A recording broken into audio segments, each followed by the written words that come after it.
some ideas which are left with me from the conquest of happiness. First of all, with these guys, there's no boring, no boredom here, no boring second or minute, because as you see, they keep entertaining. Not that not being boring is means happy, being happy. On the contrary, Bertrand Russell goes through some motives, some reasons for unhappiness, uh, some of the faults, the issues we have that prevent us from being happy. One is being bored. I don't have this problem here, even if sometimes I am annoyed, but not bored. And he's also saying when one is going to execution, cannot be bored to his execution. And then when agitated, talks about that member of the House of Lords who on his maiden speech wasn't really so excited. And that's interesting. Speaking of talking in public, that's a problem we all have, and Bertrand Russell mentions how he went through. He passed this sensibility he had. He had trouble speaking to an audience, but then he got over it.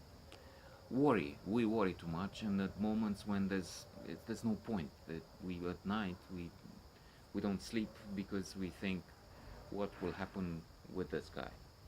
What if he makes a hole in all my clothes? I'm just joking. I'm giving a silly example.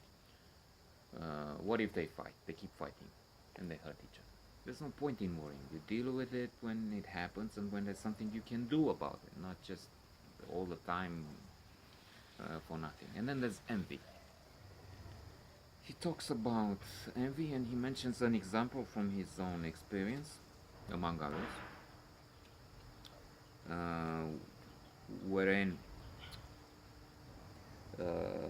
they had maids, and one of them was pregnant, and therefore she was exempted from lifting heavy weights. But then all the other servants refused on account of this envy we all have. So the masters were left to lift the weights themselves. Then he says something interesting. I need to remember to look at this again, first time I have the occasion. He says, look into a parking lot or a place where a beautiful woman is walking. I would also think classy, because if she's beautiful and wearing rags, or a beggar, I'm not sure if there would be the same reaction.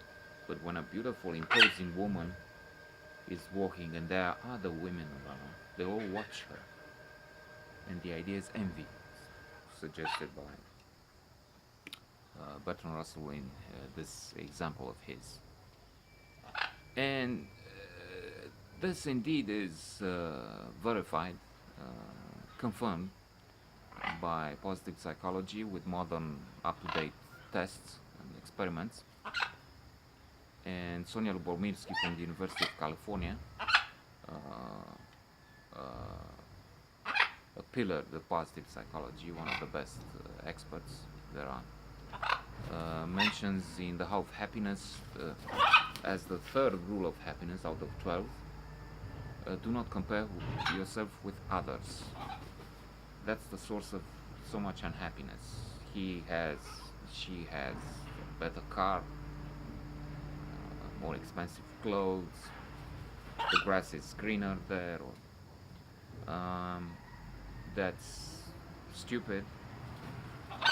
And not in The How of Happiness, but elsewhere, I found as one of the suggested rules, compare yourself downward.